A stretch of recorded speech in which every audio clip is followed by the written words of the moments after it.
وأشهد أن محمدًا عبده ورسوله. يا أيها الذين آمنوا اتقوا الله حق تقاته ولا تموتن إلا وأنتم مسلمون. يا أيها الناس اتقوا ربكم الذي خلقكم من نفس واحدة وخلق منها زوجها وبث منهما رجالا كثيرا ونساء واتقوا الله الذي تساءلون به والأرحام إن الله كان عليكم رقيبا. يا أيها الذين آمنوا اتقوا الله وقولوا قولا سديدا يصلح لكم أعمالكم ويغفر لكم ذنوبكم ومن يطع الله ورسوله فقد فاز فوزا عظيما. أما بعد فإن خير الحديث كتاب الله وخير الهدي هدي محمد صلى الله عليه وسلم وشر الأمور محدثاتها وكل محدثة بدعة وكل بدعة ضلالة وكل ضلالة في النار. أعوذ بالله السميع العليم من الشيطان الرجيم من همزه ونفخه ونفثه. بسم الله الرحمن الرحيم. وما أصابكم من مصيبة فبما كسبت أيديكم ويعفو عن كثير. معزز محترم صدر جلسہ، اسٹیج پر تشریف فرما ذیوقار علماء کرام، باذوق سامعین، خواتین اسلام، ہر طرح کی تعریف، حمد و ثنا، عظمت و بڑائی، کبریائی اس اللہ رب العالمین کے لیے ہے جو ہم سب کا خالق ہے، مالک ہے، رازق ہے، مدبر ہے، ساری کائنات کا تنہا اکیلا نظام چلانے والا ہے۔ اس کے بعد بے شمار درود و سلام نازل ہو ہم سب کے آخری نبی احمد مجتبیٰ محمد مصطفیٰ صلی اللہ علیہ وسلم کی ذات گرامی پر، جن کی مختلف کوششوں کے نتیجے میں ہم تک دین اسلام پہنچا۔ محترم دوستوں اور ساتھیوں، سب سے پہلے میں آپ تمام مبارکباد دیتا ہوں کہ یقیناً یہ بڑے کمال کی بات ہے کہ رات کے تقریباً 11:30 بج رہے ہیں اور ہم لوگ بمبئی میں رہتے ہیں، ہمارے یہاں پروگرام اتنے دیر تک نہیں چلتے ہیں۔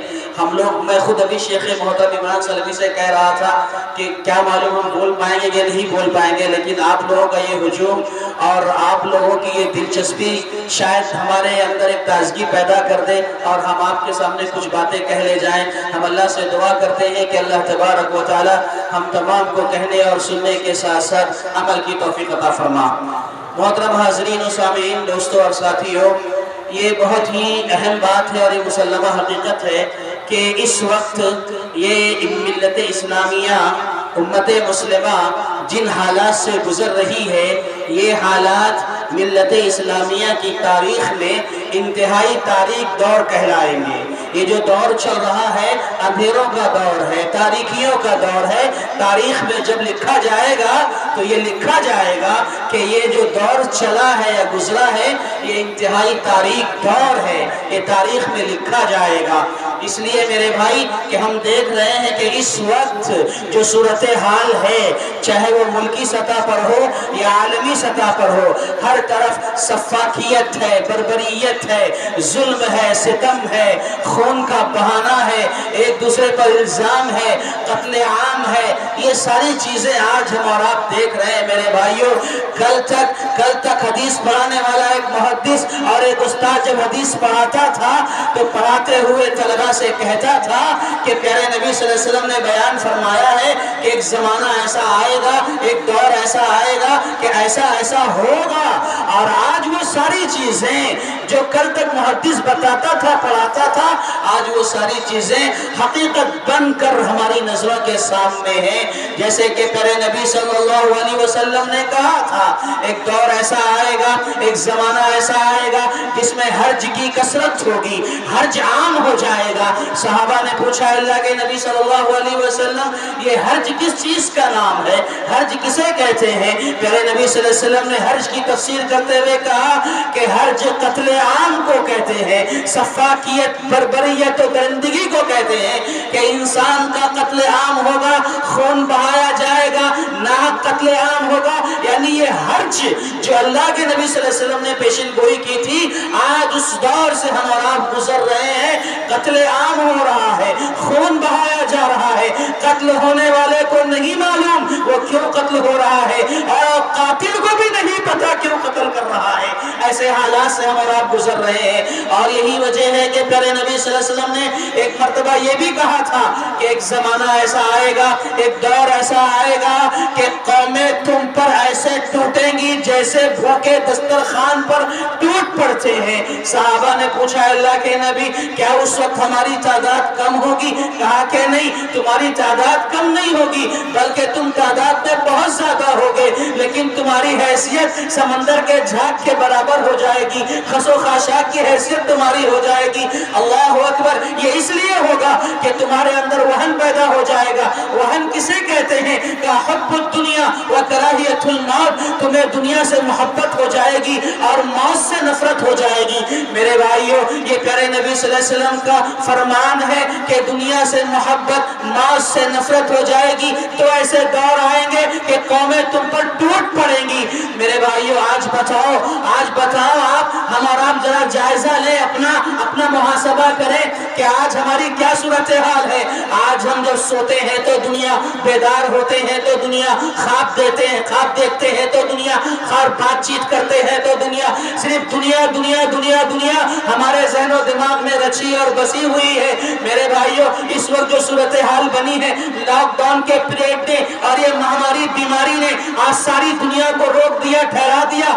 جہاں سب متاثر ہوئے وہیں پر سب سے زیادہ متاثر ہونے والے اگر کوئی ہے تو یہ مساجد کے علماء ہیں، یہ مدارس کے علماء ہیں، یہ مدارس کے طلباء ہیں جو سب سے زیادہ متاثر ہوئے ہیں۔ اور جب قوم کے صاحب حیثیت اور ثروت پیسے والوں کے پاس جا کر یہ بیچارہ مولوی، یہ علماء کرام، ان کی زندگیوں کو دیکھو تو ترس آتا ہے۔ جب یہ ان کے پاس جاتے ہیں کہ مدرسے کے لیے تھوڑا سا تعاون کر دیں تو یہ کہتے ہوئے نہیں رکتے کہ ارے مولوی صاحب دیکھتے نہیں، حالات ایسے ہو گئے، مہاماری آئی، بیماری آئی، لاک ڈاؤن ہوا، معاشی بحران ہو گیا، یہ کہہ کر کے مولانا علماء کرام کو لوٹا دیا جاتا ہے۔ لیکن جب اسی صاحب حیثیت، ثروت اور مالدار آدمی کے گھر میں ایک بیٹی کی شادی ہوتی ہے تو لاکھوں روپے پانی کی طرح بہانے کے لیے تیار ہو جاتا ہے۔ بہت افسوس کے ساتھ کہنا پڑتا ہے یہ ہماری نوجوان نسل، اور میں اس سے آگے بڑھ کر کہوں یہ ہمارے مالدار کہاں جا رہے ہیں، اپنے پیسوں کو کہاں خرچ کر رہے ہیں؟ آج یہی مساجد ہیں، یہی مدارس ہیں جس سے اسلام محفوظ ہے، اسلام کا تحفظ انہی مدرسوں سے ہے، انہی مساجد سے ہے۔ اور آج ہم اپنے پیسوں کو نہ جانے کہاں برباد کرتے ہیں۔ خرچ کرنا ہے تو مدرسوں پہ خرچ کرو، خرچ کرنا ہے علماء پہ خرچ کرو، مساجد پہ خرچ کرو، انشاءاللہ تمہاری دنیا بھی سنور جائے گی، آخرت بھی کامیاب ہو جائے گی۔ لیکن افسوس یہ ہوتا ہے کہ آج صرف دنیا دنیا دنیا، پیسہ پیسہ پیسہ، روپیہ روپیہ، ہائے پیسہ، اسی پہ دنیا پریشان ہے۔ پیارے نبی محمد رسول اللہ صلی اللہ علیہ وسلم نے فرمایا تھا تعیس عبد الدینار والدرہم، کہ درہم و دینار کی پوجا کرنے والے ہلاک ہو جائے، برباد ہو جائے۔ میرے بھائیوں، میں کہنا چاہتا ہوں کہ اس وقت جو ملک کی صورتحال ہے آپ جانتے ہیں، ایسے حالات جو بنائے گئے ہیں یا بنے ہیں، ظلم و ستم کے، پریشانیوں کے، مار کاٹ کے اور موب لنچنگ کے، یہ سارے ماحول بنے ہیں۔ اس کا ذمہ دار کون ہے؟ اس کا ذمہ دار کون ہے؟ یہ ماحول کیوں بنا ہے؟ کیسے بنا ہے؟ تو کہیں نہ کہیں اس کے سب سے پہلے اور اہم ذمہ دار میرے بھائیوں ہم مسلمان ہیں، ہم لوگ اس کے ذمہ دار ہیں۔ میرے بھائیوں، اللہ کے نبی محمد رسول اللہ صلی اللہ علیہ وسلم نے ایک موقع پر فرمایا تھا کہ سَيَكُونُ فِي ثَقِيفٍ كَذَّابٌ وَمُبِيرٌ، کہ ایک زمانہ ایسا آئے گا کہ بنو ثقیف میں ایک کذاب پیدا ہوگا، ایک مبیر پیدا ہوگا۔ کذاب یعنی جھوٹا پیدا ہوگا جو نبوت کا دعویٰ کرے گا، یعنی اس حدیث کی روشنی میں اور شارحین حدیث نے لکھا کہ نبوت کا دعویٰ کرنے والا کذاب مختار بن ابی عبیدہ الثقفی نکلا جس نے نبوت کا دعویٰ کیا۔ اور حدیث میں اللہ کے نبی صلی اللہ علیہ وسلم نے ایک اور پیشن گوئی فرمائی تھی، ایک مبیر پیدا ہوگا یعنی سفاک پیدا ہوگا، قاتل پیدا ہوگا، درندہ پیدا ہوگا جو انسانوں کا خون بہائے گا، قتل عام کرے گا۔ اس کی وضاحت کرتے ہوئے، اس کی تفسیر کرتے ہوئے شارحین حدیث نے لکھا ہے اس سے مراد حجاج بن یوسف الثقفی ہے جس نے قتل عام کیا۔ جب یہ آیا اور قتل عام کرنے لگا تو وہاں کے لوگوں کو بڑی پریشانی ہوئی. حیران و پریشان ہو کر اس وقت کے امام کبیر حسن بصری رحمہ اللہ کے پاس پہنچے اور ان کے پاس جا کر شکوہ کیا, شکایت کی. تو جانتے ہیں حسن بصری رحمۃ اللہ علیہ نے کیا جواب دیا؟ کہا کہ آج تم جو میرے پاس رونا لے کر آئے ہو, آج جو رو رہے ہو کہ ایسے حالات ہیں, حجاج بن یوسف آیا ہے, قتل عام کر رہا ہے, تو یہ رونے کا حق تمہیں نہیں ہے, کیونکہ تم نے خود حجاج کو دعوت دی ہے. کہا ما جاء الحجاج الا بذنوبنا, ما جاء الحجاج الا بذنوبنا. حجاج کو ہم نے ہی دعوت دی ہے اپنے گناہوں کی وجہ سے, اپنی معصیتوں نافرمانوں کی نافرمانیوں کی وجہ سے, اللہ سے بغاوت کر کے ہم نے حجاج جیسے لوگوں کو خود بلایا ہے. اور اللہ تعالیٰ نے خود فرمایا وَمَا أَصَابَكُم مِّن مُّصِيبَةٍ فَبِمَا كَسَبَتْ أَيْدِيكُمْ وَيَعْفُو عَن كَثِيرٍ. میرے بھائی غور کرو, اللہ تعالیٰ فرماتا ہے کہ وَمَا أَصَابَكُم مِّن مُّصِيبَةٍ فَبِمَا كَسَبَتْ أَيْدِيكُمْ وَيَعْفُو عَن كَثِيرٍ, کہ تمہیں جو مصیبتیں پہنچتی ہیں, تکلیفیں پہنچتی ہیں, وہ تمہاری اپنی کمائی ہے, تمہارا اپنا کردار ہے, تمہارے کاموں کی وجہ سے ہی ایسی مصیبتیں آتی ہیں. وَيَعْفُو عَن كَثِيرٍ, تمہارا رب تو ایسا ہے کہ بہت سارے گناہوں کو یوں ہی معاف کر دیتا ہے. تم معافی بھی نہیں مانگتے ہو, تم گناہ کرتے چلے جاتے ہو, اللہ سے معافی بھی نہیں مانگتے ہو. اللہ تو تمہارا وہ ہے جو بغیر معافی طلب کیے ہوئے تمہارے بہت سارے گناہوں کو معاف کر دیتا ہے. گرفت کرتا ہے تو بعض گناہوں پر, جب بعض گناہوں پر اللہ گرفت کرتا ہے تو حالات ایسے بنتے ہیں, حالات ایسے بگڑتے ہیں, ماحول ایسا بن جاتا ہے, قتل عام کا ماحول بن جاتا ہے. جب ہم گناہ کرتے ہیں اور ان گناہوں پہ گرفت ہوتی ہے تو اللہ تبارک و تعالیٰ ایسے ماحول بنا دیتا ہے. میرے بھائیوں, آپ کو معلوم ہے ایسے جو ماحول بنتے ہیں, یا آپ جانتے ہیں کہ جنگ احد میں, احد کے موقع پر اللہ کے نبی صلی اللہ علیہ وسلم نے 50 صحابہ کرام کو جبل رماد پر کھڑا کیا تھا. تیر انداز صحابہ کرام تھے اور ان سے اللہ کے نبی صلی اللہ علیہ وسلم نے کہا تھا جبل رماد پہ کھڑا کر کے کہ دیکھو تم یہاں سے ہٹنا نہیں, ہلنا نہیں. اگر تم یہ دیکھو کہ ہمارے جسم کو کوے پرندے نوچ رہے ہیں, پرندے نوچ کر کھا رہے ہیں, تب بھی تم اپنی جگہ سے ہلنا نہیں. یہ اللہ کے نبی صلی اللہ علیہ وسلم کا فرمان تھا. اب میدان جنگ شروع ہو گئی, صحابہ کرام کو تھوڑی کامیابی ملی, دشمن بھاگ کھڑا ہوا اور صحابہ کرام مال غنیمت لوٹنے لگے. وہاں 50 صحابہ کرام جو تیر انداز جبل رماد پر کھڑے ہوئے تھے, انہوں نے دیکھا کہ ہم تو میدان مار چکے ہیں, جنگ جیت چکے ہیں, 4 صحابہ مال غنیمت حاصل کر رہے ہیں, چلو ہم بھی چلتے ہیں مال غنیمت حاصل کر لیتے ہیں. عبداللہ بن جبیر جو اس وقت امیر تھے, انہوں نے کہا کہ دیکھو اللہ کے نبی صلی اللہ علیہ وسلم نے منع کیا ہے, تم یہاں سے ہلو مت, ہٹو مت. لیکن صحابہ کرام نے دیکھا تو کہا کہ ہم تو جنگ جیت چکے ہیں, اب یہاں رکنے کی ضرورت نہیں ہے. لہٰذا وہاں سے صحابہ کرام نکل کر میدان جنگ میں آ گئے جہاں پر مال غنیمت حاصل کیا جا رہا تھا. اب یہ یہاں پہنچتے ہیں, جانتے ہیں اس کے بعد کیا ہوا؟ پیچھے کی پہاڑی کے پیچھے کی طرف سے خالد بن ولید جو ابھی اسلام نہیں قبول کیے تھے, اس سے پہلے 1-2 مرتبہ کوشش کر چکے تھے پیچھے سے حملہ کرنے کے لیے, لیکن اس بار دیکھا کہ تیر اندازوں کا جو پٹا تھا وہ خالی نظر آیا اور خالد بن ولید پیچھے کی طرف سے آئے اور میدان جنگ میں حملہ بول دیا, حملہ کر دیا. اور صحابہ کرام جو مال غنیمت حاصل کر رہے تھے دیکھتے ہی دیکھتے حیران ہو گئے, پریشان ہو گئے کہ جو خالد بن ولید نے پیچھے سے حملہ کیا, پریشان ہو گئے یہ کیا ہو گیا, یہ اچانک ایسا کیسے ہو گیا.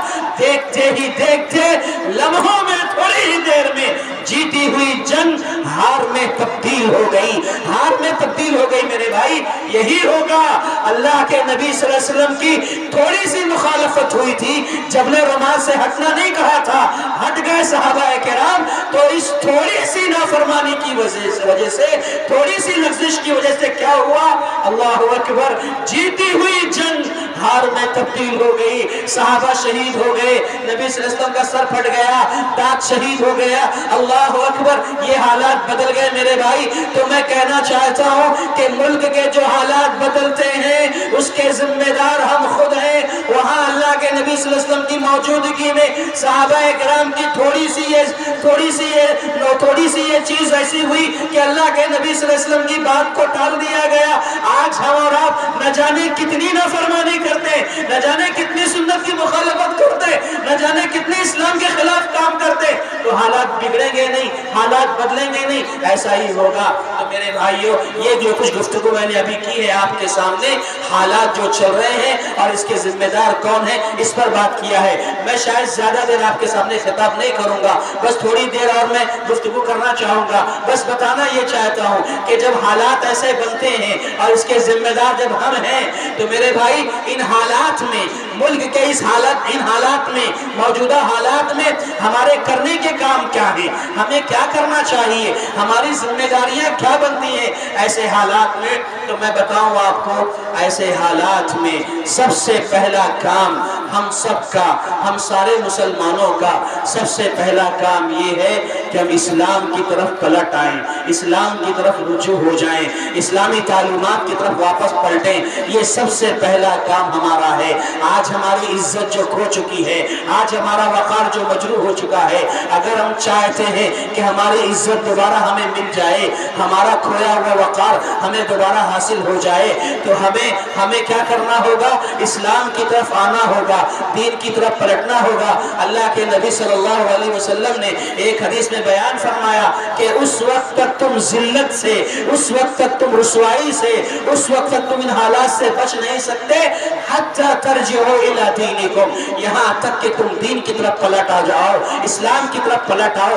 جب تک تم اسلام کی طرف نہیں آؤ گے تب تک یہ معاملہ حل ہونے والا نہیں ہے۔ تو میرے بھائی، سب سے پہلا کام ہمیں اس ملک میں رہتے ہوئے بحیثیت مسلمان اور بحیثیت قوم، ہماری یہ ذمہ داری ہے کہ ہم اس ملک میں رہتے ہوئے سب سے پہلے اپنے آپ کو اسلام کی تصویر میں ڈھال لیں، اسلام کی چلتی پھرتی تصویر بن جائے، عمل پیرا ہو جائے۔ اسلام ہی سے وقار ہے، اسلام ہی سے عزت ہے، اسلام ہی سے بلندی ہے۔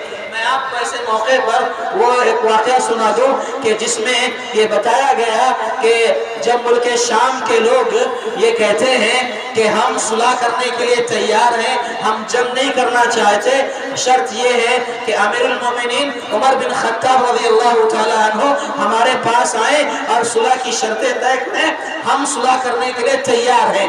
ابو عبیدہ بن جراح رضی اللہ تعالیٰ عنہ اس وقت جو کمانڈر تھے، انہوں نے عمر رضی اللہ تعالیٰ عنہ کو دعوت دی، بلایا اور کہا ایسی ایسی صورتحال ہے۔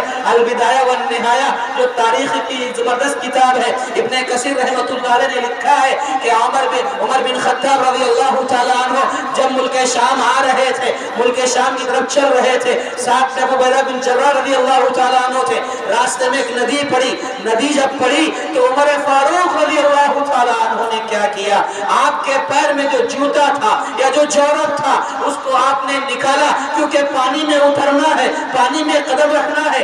آپ نے جوتے کو اتارا، اپنے کانوں پر رکھا اور عاجزی انکساری کی تصویر بنے ہوئے ندی میں اتر کر چلنے لگے۔ ابو عبیدہ بن جراح رضی اللہ تعالیٰ عنہ نے جب یہ منظر دیکھا تو کہنے لگے امیر المومنین آپ نے یہ کیا کر لیا ہے؟ اگر اس صورتحال میں، اگر اس حالت میں آپ کو یہ شہر والے، یہ بستی والے دیکھیں گے تو آپ کے وقار میں کمی آ جائے گی، آپ کا رعب و دبدبہ کم ہو جائے گا، آپ کی عزت میں کمی آ جائے گی۔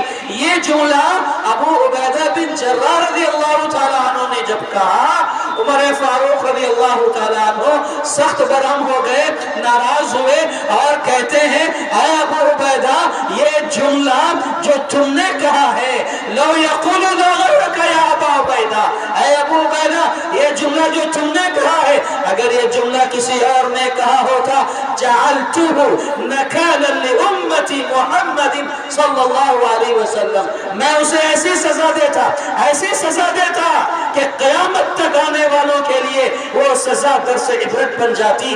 میرے بھائی، عمر فاروق رضی اللہ تعالیٰ جس کا تذکرہ ابھی آپ سن رہے تھے، ایک تاریخی جملہ کہتے ہیں ابو عبیدہ سنو، اِنَّا كُنَّا أَذَلَّ قَوْمٍ، ہم تو ایک ذلیل قوم تھے، اور ذلیل کس معنی میں آپ جانتے ہیں؟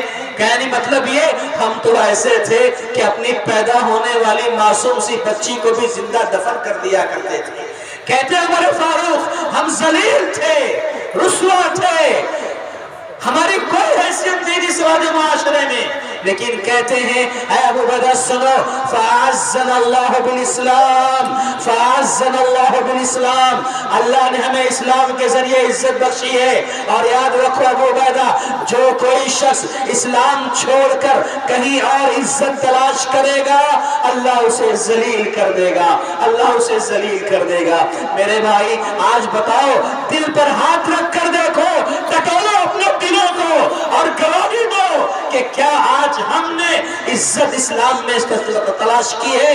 آج ہم اسلام سے دور ہوتے چلے جا رہے ہیں، آج ہماری فجر کی نمازیں نہیں ہوتی، آج ہم نمازوں کے پابند نہیں ہیں، آج ہم دیندار نہیں ہیں۔ میرے بھائی آج ہمارے گھروں میں کیا حالات ہیں، آج کتنی جہالت ہے اور کیسی دین سے دوری ہے، یہ ہم سب جانتے ہیں۔ میرے بھائی کہنا یہ ہے کہ سب سے پہلا کام ہمارا اس ملک میں ان حالات میں کرنے کا یہی ہے کہ ہم اسلام کی طرف پلٹ آئیں، اسلام کو پابندی سے اپنے ساتھ جوڑ لیں، اسلام کی ایک سنت پر عمل کرنے والے بن جائیں، اسلام کی چلتی پھرتی تصویر بن جائیں۔ میرے بھائی عمل کرنا سیکھو، عمل کرنا سیکھو۔ باتیں بہت ہوتی ہیں، ہم باتیں بہت کرتے ہیں، بہت سنتے ہیں، بہت سناتے ہیں، لیکن عمل سے ہم دور نظر آتے ہیں۔ میرے بھائیوں عمل کرنا سیکھو، اسلام کی طرف پلٹ آؤ، یہ سب سے پہلا کام ہے اس ملک میں ایسے حالات میں ہمیں کرنے کا۔ دوسرا کام جو ہمیں کرنا ہے، آپ جانتے ہیں اس ملک میں ہم سب کے لیے جو ایک بہت بڑا کام ہے وہ یہ کہ اسلام کی سچی تصویر، اسلام کی سچی تصویر ہمیں دنیا والوں کے سامنے پیش کرنی ہے۔ یہ ہماری ذمہ داری ہے۔ ہم مسلمان ہیں نا، تو مسلمان ہونے کی حیثیت سے یہ ہماری ذمہ داری ہے کہ اس ملک میں رہتے ہوئے برادران وطن کو، غیر مسلم بھائیوں کو اسلام کی سچی تصویر دکھائیں۔ آج اسلام کو غلط رخ سے دیکھا جا رہا ہے، غلط رویے سے اس کو پیش کیا جا رہا ہے۔ آج سب سے پہلے ضروری یہی ہو گیا ہے کہ ہم اسلام کی سچی تصویر پیش کریں۔ افسوس کے ساتھ کہنا پڑتا ہے، کیا یہ ہماری قوم کے لیے، یہ ہم مسلمانوں کے لیے المیہ کی بات نہیں ہے کہ آج جب ہماری مسجدوں میں 5 وقتہ اذان ہوتی ہے اور مؤذن اللہ اکبر کی صدا بلند کرتا ہے، تو آج بھی بہت سارے غیر مسلم یہی سمجھتے ہیں کہ یہ مسلمان جب مسجدوں میں اذان دے کر اللہ اکبر کہتا ہے تو یہ اکبر بادشاہ کو یاد کرتا ہے۔ آج بھی بہت سارے غیر مسلم ایسا سوچتے ہیں۔ کیا یہ افسوس کی بات نہیں؟ کیا یہ المیہ کی بات نہیں کہ آج بھی غیر مسلم جو ہمارے ساتھ اٹھتے ہیں، بیٹھتے ہیں، رہتے ہیں، ہم انہیں یہ بھی نہیں سمجھا سکے، ہم انہیں یہ بھی نہیں بتا سکے کہ اللہ اکبر جب ہم کہتے ہیں تو اکبر بادشاہ کو نہیں بلکہ تمہارے ہمارے سب کے رب کو یاد کرتے ہیں، اس کی بڑائی بیان کرتے ہیں، ہم یہ نہیں بتا سکے۔ میرے بھائیوں میں کہنا چاہتا ہوں کہ سب سے پہلے ہماری ذمہ داری یہ بنتی ہے کہ ہم اسلام پر عمل کریں، اور دوسرے نمبر پر اسلام کی سچی تصویر دنیا والوں کے سامنے پیش کریں، یہ ہماری ذمہ داری ہے۔ اور یہ کیسے ہوگا؟ اخلاق سے ہوگا، کردار سے ہوگا، کیریکٹر سے ہوگا۔ برائی کا جواب اچھائی سے دو، اچھائی سے دو، برائی کا جواب بھلائی سے دو۔ یہ اللہ تعالیٰ نے فرمایا وَلَا تَسْتَوِي الْحَسَنَةُ وَلَا السَّيِّئَةُ ادْفَعْ بِالَّتِي هِيَ أَحْسَنُ فَإِذَا الَّذِي بَيْنَكَ وَبَيْنَهُ عَدَاوَةٌ كَأَنَّهُ وَلِيٌّ حَمِيمٌ، کہ اچھائی اور برائی یہ دونوں برابر نہیں ہو سکتے ہیں۔ برائی کا جواب اچھائی سے دو تو جانتے ہو کیا فائدہ ہوگا؟ تمہیں جو نظر آتا ہے کہ یہ تمہارے دشمن ہیں، جو تمہارے ملک میں دشمن بنے نظر آتے ہیں، جب تم برائی کا جواب اچھائی سے دو گے، بھلائی سے دو گے، تو قرآن کہتا ہے، اور قرآن جھوٹا نہیں ہے، ہمارا یہ ایمان ہے، عقیدہ ہے، قرآن کا ایک حرف سچا ہے۔ قرآن کہتا ہے جب ایسا کرو گے كَأَنَّهُ وَلِيٌّ حَمِيمٌ، تو دیکھو گے جو تمہیں دشمن نظر آ رہے ہیں نا وہ تمہارے گہرے دوست بن جائیں گے، دشمنی دوستی میں تبدیل ہو جائے گی۔ میرے بھائی یہ جگر ہمارے پاس ہے، یہ کردار مسلمانوں کے پاس ہے، جو اینٹ کا جواب پتھر سے نہیں دیتے، اخلاق سے دیتے ہیں، کردار سے دیتے ہیں، مروت سے دیتے ہیں، انسانیت سے دیتے ہیں۔ آج دنیا کو ضرورت ہے اخلاق کی، محبت کی، شفقت کی، نرمی کی۔ دنیا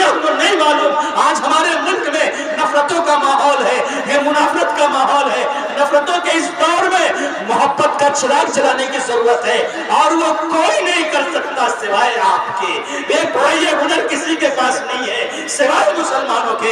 اخلاق سے دلوں کو فتح کرو، اخلاق سے دلوں کو جیتو، یہ تعلیم اسلام نے دی ہے۔ میرے بھائیوں، آپ جانتے ہیں اسلامی تعلیمات کا مطالعہ کریں، سیرت کا مطالعہ کریں، آپ کو پتہ چلے گا کہ صحابہ کرام نے کس طرح سے اخلاق سے لوگوں کے دلوں کو فتح کیا ہے۔ آپ جانتے ہیں ایک ابو بکر رضی اللہ تعالیٰ عنہ، جو ابو بکر رضی اللہ تعالیٰ عنہ مکے میں رہ کر کے اللہ کی عبادت کر رہے ہیں۔ اب ایک ایسا وقت آ گیا کہ ان کو عبادت نہیں کرنے دیا جا رہا۔ ابو بکر رضی اللہ تعالیٰ عنہ مکہ چھوڑ کر جا رہے ہیں، ہجرت کر رہے ہیں۔ راستے میں مشرکین کے سرداروں میں سے ایک بڑا سردار ابن دغنہ یہ ملاقات کرتا ہے۔ آپ سوچیں ابن دغنہ کون ہے؟ یہ قریش کا مشرکین کا سردار ہے۔ وہ ملاقات کرتا ہے راستے میں ابو بکر سے، پوچھتا ابو بکر کہاں جا رہے ہو؟ ابو بکر کہتے ہیں کہ اے ابن دغنہ، جانتے ہو تم میں تمہارے شہر مکہ میں رہتا تو ہوں، مکہ میں رہتا تو تھا، لیکن یہاں پر مجھے آزادی سے عبادت کرنے نہیں دیا جا رہا ہے، مجھے آزادی سے تلاوت کرنے نہیں دیا جا رہا ہے، تو سوچتا ہوں میں یہ شہر چھوڑ کر کسی اور شہر چلا جاؤں جہاں پر آزادی کے ساتھ اپنے رب کو یاد کر سکوں۔ اس وقت دیکھیں ابن دغنہ نے، جو مشرکین کا سردار تھا، کفار کے سرداروں میں سے ایک سردار تھا، اس نے ایک تاریخی جملہ کہا، ابو بکر سے کہا مثلک یا ابا بکر لا یخرج ولا یخرج۔ اے ابو بکر، تم جیسا انسان نہ تو خود سے نکل سکتا ہے نہ اسے کوئی نکال سکتا ہے، چلو تم میرے ساتھ، میں تمہیں اپنی پناہ میں لیتا ہوں۔ بعد میں جو ہوا ہوا، لیکن یہاں میں کہنا یہ چاہتا ہوں ابو بکر کے اخلاق دیکھو، ابو بکر رضی اللہ تعالیٰ کردار دیکھو کہ دشمن کی صفوں میں رہنے والا، مشرکین اور کفار کے ساتھ اٹھنے بیٹھنے والا، ان کا رئیس، ان کا سردار کہتا ہے میں تمہاری حمایت کروں گا، میں تمہارا ساتھ دوں گا۔ میرے بھائیوں، ایسے اخلاق بنانے کی ضرورت ہے، ایسے کردار کو بنانے کی ضرورت ہے کہ ہم جو اپنے کردار کو بنا لیں تو ہم جس ملک میں رہتے ہیں نا، جس جگہ رہتے ہیں، ایسا دلوں کو فتح کر لیں کہ یہی لوگ ہم سے کہہ پڑے اے مسلمانوں مثلکم لا یخرج ولا یخرج۔ اے مسلمانوں، تم کہاں جا رہے ہو؟ کوئی تمہیں یا تو نہ تو یہاں سے نکال سکتا ہے اور نہ خود تم یہاں سے نکل سکتے ہو۔ یہ کب ہوگا؟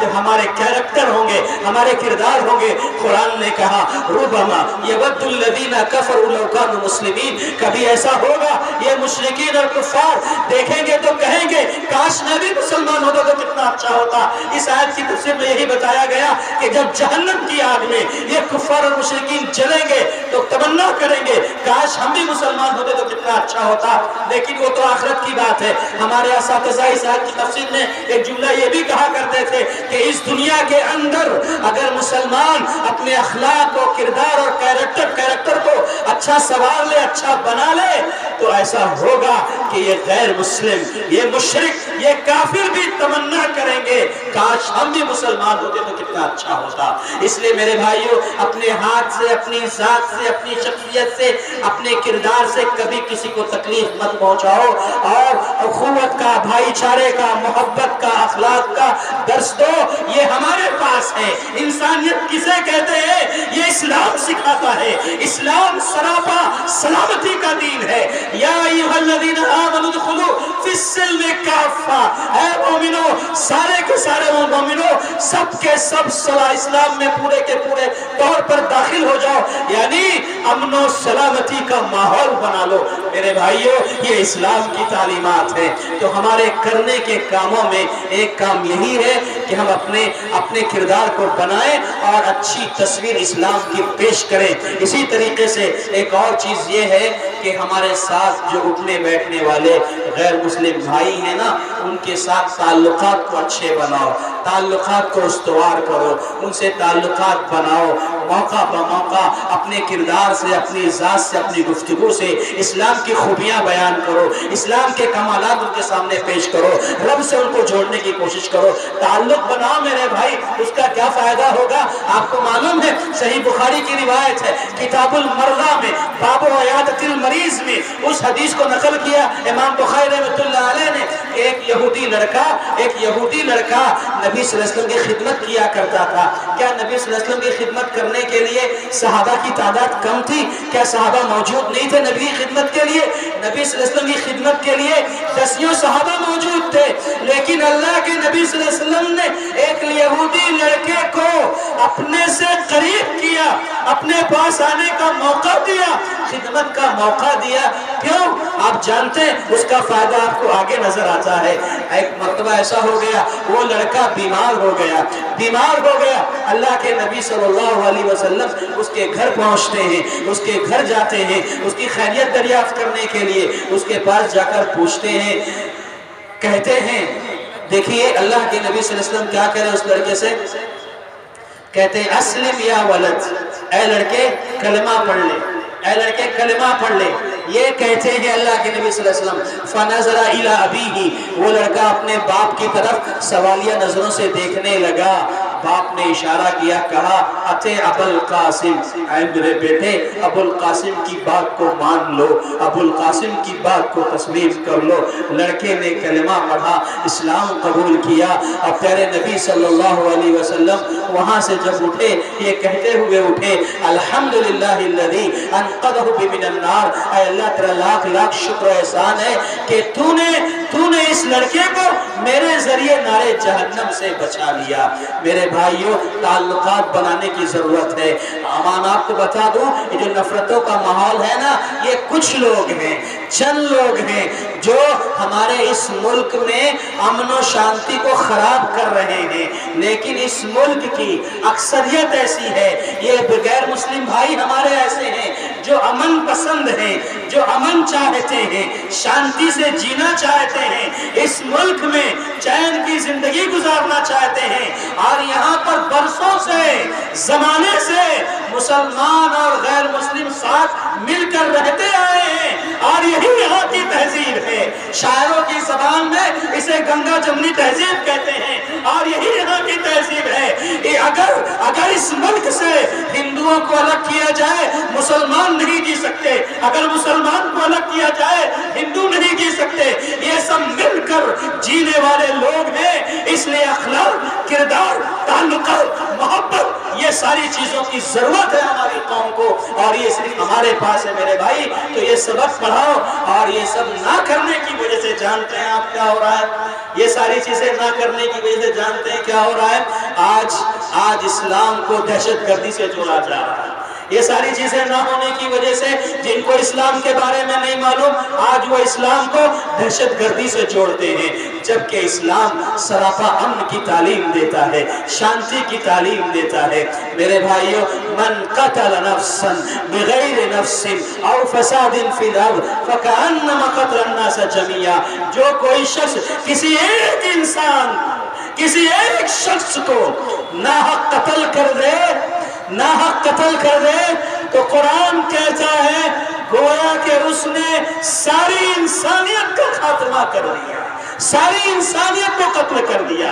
یہ اسلام ہے، یہ اسلام ہے جو جان کی حفاظت کرنا چاہتا ہے، انسانوں کا خون بہانا نہیں چاہتا، جان کی حفاظت کرتا ہے۔ یہاں تک کہ بعض دفعہ جب انسان حالات کا مارا پریشان ہو کر کے خودکشی کرنے پر آتا ہے، اسلام وہاں بھی منع کرتا ہے کہ حالات کیسے بھی ہو جائیں خودکشی نہیں کرنا چاہیے۔ جان دی ہوئی یہ اللہ کی امانت ہے، اسے اپنے ہاتھوں سے نہیں لینا۔ لا تلقوا بأیدیکم الی التہلکہ بھی کہا، اور یہ بھی کہا کہ اپنے آپ کو مت مارو، خودکشی مت کرو، یہ حرام ہے۔ اللہ اکبر۔ آپ کو معلوم ہے نا اللہ کے نبی صلی اللہ علیہ وسلم نے صحابہ کو حبشہ کی طرف ہجرت کرنے کا حکم دیا، اور صحابہ کرام مدینہ ہجرت کر کے گئے۔ خود اللہ کے نبی صلی اللہ علیہ وسلم ہجرت کر کے مدینہ گئے۔ کیوں گئے؟ جان کی حفاظت مقصود تھی، جان کی حفاظت کے لیے اللہ کے نبی صلی اللہ علیہ وسلم نے ہجرت کرنے کے لیے حکم دیا تھا۔ اور یہ تعلیم آئی. تو میرے بھائیوں میں کہنا چاہتا ہوں کہ ہم سب کو چاہیے، میں بس اپنی گفتگو ختم کرنے کے قریب ہوں میرے بھائی، ہم کو اس ملک میں رہتے ہوئے موجودہ حالات میں ایک تو وطن سے محبت کا ثبوت بھی دینا ہے، اور بحیثیت مسلمان اسلام کی سچی تصویر کو دنیا والوں کے سامنے پیش کرنا ہے. میرے بھائیوں آج جو دہشت گردی سے اسلام کو جوڑا جاتا ہے، آپ جانتے ہو قرآن مجید کہتا ہے کہ قصاص کا حکم کیا جاتا ہے. یا ایھا الذین آمنوا کتب علیکم القصاص فی القتلی، کہ قصاص کا حکم ہے، اگر کوئی کسی کو قتل کر دے تو بدلے میں قتل کیا جائے گا. یہ جو قصاص کی تعلیمات ہیں اسلام کی میرے بھائی، ذرا گہرائی سے پڑھ لینا اور لوگوں کو اس کی تعلیم دینا. میں آپ کو ایک مثال دے کر سمجھاتا ہوں، ایک واقعہ سنا کر کے بات ختم کر دیتا ہوں، کیونکہ میں بھی اب آپ کے سامنے زیادہ دیر گفتگو کر نہیں پاؤں گا. بس ایک واقعہ سنا کر کے بتانا چاہتا ہوں کہ دیکھو اسلام کیسی پیاری تعلیم دیتا ہے. آپ کو معلوم ہے انس بن نضر رضی اللہ تعالی عنہ ایک صحابی ہیں. انس بن نضر یہ وہ صحابی ہیں کہ جنگ احد میں ان کو 80 سے زیادہ زخم لگے تھے اور ان کا چہرہ پورا بگڑ چکا تھا. ان کی بہن نے انگلیوں کے پور سے پہچانا تھا یہ میرے بھائی انس بن نضر ہیں. میرے بھائی کیا ہوا جانتے ہیں، ایک مرتبہ انس کی بہن سے کسی خاتون کا جھگڑا ہو گیا. انس رضی اللہ تعالی عنہ کی بہن سے کسی خاتون کا جھگڑا ہو گیا، اور جب جھگڑا ہوا نا تو انس رضی اللہ تعالی عنہ کی بہن سے کے ذریعے سامنے والی خاتون کا ایک دانت ٹوٹ گیا. ایک دانت ٹوٹ گیا. اب یہاں سے دیکھیں، آپ غور کریں میں کیا کہنا چاہتا ہوں. انس رضی اللہ تعالی عنہ کی بہن کے ذریعے سامنے والی خاتون کا دانت ٹوٹ گیا.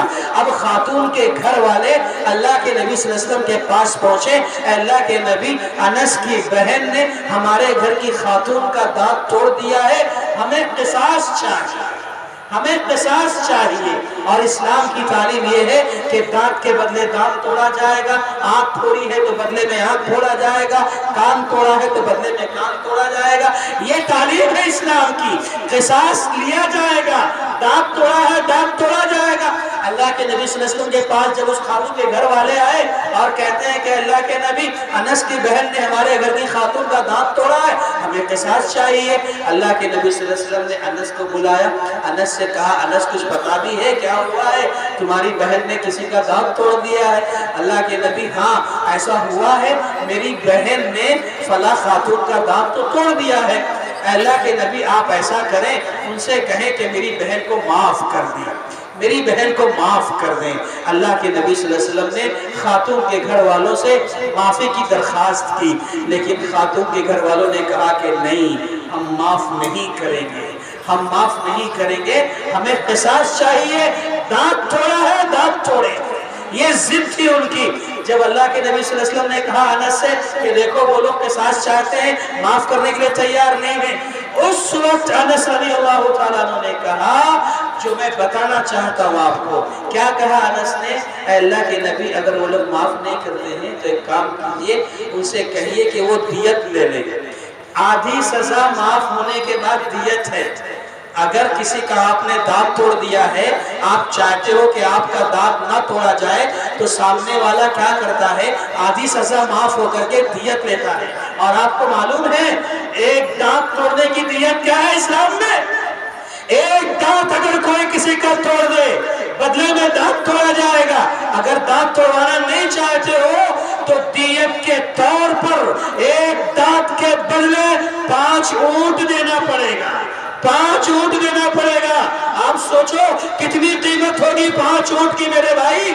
یہ اسلام ہے، یہ اسلام ہے جو امن کی تعلیم دیتا ہے، شانتی کی تعلیم دیتا ہے. ایک دانت کی دیت، وہ بھی آدھی سزا معاف ہونے کے بعد 5 اونٹ ہے. بتاؤ وہ اسلام کیسے دہشت گردی کی تعلیم دے سکتا ہے؟ ہم نے چونکہ لوگوں کو بتایا نہیں اسلام سراپا امن ہے، اس لیے بہت سارے لوگ بیچارے نادانی میں ہی صحیح سمجھ لیتے ہیں کہ اسلام دہشت گردی کی تعلیم دیتا ہے. تو بہرحال واقعہ مکمل سن لیں، بات ختم کر لیتے ہیں. انس رضی اللہ تعالیٰ عنہ نے کہا اے اللہ کے نبی صلی اللہ علیہ وسلم ان سے کہیے دیت لے لیں. اللہ کے نبی نے ان سے کہا دیت لے لو. خاتون کے گھر والے دیت لینے کے لیے بھی تیار نہیں ہوئے.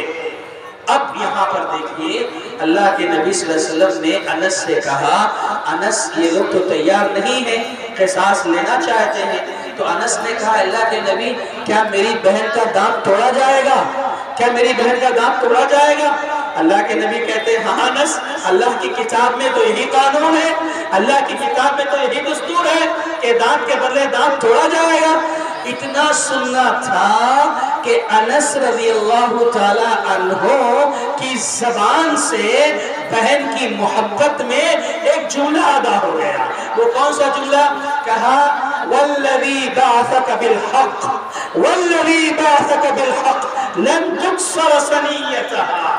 اے اللہ کے نبی صلی اللہ علیہ وسلم قسم ہے اس ذات کی جس نے آپ کو حق کے ساتھ بھیجا ہے, یعنی قسم ہے اس اللہ کی جس نے آپ کو بھیجا ہے, میری بہن کا دانت نہیں توڑا جائے. ایسا نہیں ہو سکتا کہ میری بہن کا دانت توڑا جائے. کیا انس نبی کی مخالفت کر رہے تھے؟ نہیں, بلکہ بہن کی محبت میں آ کر اللہ کی قسم آ کر کہہ دیتے ہیں کہ نہیں توڑا جائے گا. اب کیا ہوا جانتے ہیں اس کے بعد؟ ابھی تک خاتون کے گھر والے معاف کرنے کے لیے تیار نہیں تھے. یہاں انس نے قسم کھائی, کہا کہ قسم ہے اللہ کی میری بہن کا دانت نہیں توڑا جائے گا. اللہ کے نبی صلی اللہ علیہ وسلم بیان فرماتے ہیں کہ خاتون کے گھر والے آئے اور کہتے ہیں اے اللہ کے نبی جانے دیجئے ہم نے انس کی بہن کو معاف کر دیا, انس کی بہن کو معاف کر دیا. اللہ اکبر. یہ عجیب و غریب منظر تھا. اس واقعے کے بعد اللہ کے نبی محمد رسول اللہ صلی اللہ علیہ وسلم فرماتے ہیں کہ ان من عباد اللہ, ان من عباد اللہ, اللہ کے بندوں میں کچھ بندے ایسے ہوتے ہیں لو اقسم علی اللہ لابرہ, اگر وہ اللہ کی قسم کھا لیتے ہیں, اللہ کی قسم کھا کر جب وہ کوئی فیصلہ سنا دیتے ہیں تو اللہ تعالیٰ عرش سے ان کے فیصلے کی لاج رکھ لیتا ہے اور ان کے حق میں فیصلے کر دیتا ہے. میرے بھائی یہ اللہ والوں کی صفت ہے. یہ اللہ والے ہوتے ہیں کچھ لوگ جو اللہ کی قسم کھا لیتے ہیں, اللہ سے دعا کر دیتے ہیں تو اللہ ان کے حق میں فیصلے کر دیتا ہے, اور یہ مسلمانوں میں سے ہوتے ہیں. کیا ہم میں سے کوئی ہے؟ میرے بھائی سوچو, غور کرو, ہم کیوں نہیں ایسے مستجاب الدعوات بنتے ہیں؟ ہم کیوں نہیں اللہ والے بنتے ہیں؟ ہم کیوں نہیں اللہ کو یاد کرتے ہیں؟ ہم کیوں نہیں تقوی شعار بنتے ہیں؟ ہم کیوں نہیں تہجد گزار بنتے ہیں؟ ہم کیوں نہیں 5 وقتہ نمازوں کے پابند بنتے ہیں؟ ہم کیوں نہیں سنن نوافل کی پابندی کرتے ہیں؟ ہم کیوں نہیں اذکار کرتے ہیں؟ ہم کیوں نہیں صبح و شام کی دعائیں کرتے ہیں؟ میرے بھائیوں یہ مسلمانوں کا شیوا ہے, یہ مسلمان ہیں جو اس طرح کے کردار ادا کرتے ہیں. بہرحال میں اپنی گفتگو کو زیادہ طول نہ دیتے ہوئے یہی کہنا چاہتا ہوں کہ میرے بھائیوں اسلام سراسر امن ہے, شانتی ہے, امن کی تعلیم دیتا ہے, اور یہ دنیا والوں کو بتانے کی ضرورت ہے. نہ بتانے کی وجہ سے غلط فہمی عام ہوتی جا رہی ہے. کچھ لوگ جان بوجھ کر بھی کہتے ہوں گے, کچھ لوگ نادانی میں غلط فہمی میں بھی کہتے ہوں گے کہ اسلام دہشت گردی کی تعلیم دیتا ہے.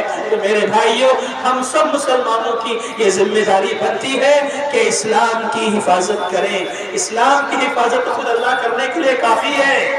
اسلام کی حفاظت خود اللہ کرے گا, لیکن اگر ہم تھوڑا سا اسلام کے تحفظ میں کام آ گئے, اگر ہم تھوڑا سا کردار ادا کر گئے تو سبحان اللہ ہمارا بھی بیڑا پار ہو جائے گا. ہم اللہ سے دعا کرتے ہیں کہ اللہ تعالیٰ جو باتیں کہی گئی سنی گئی ہم سب کو اس پر عمل کرنے کی توفیق عطا فرمائے.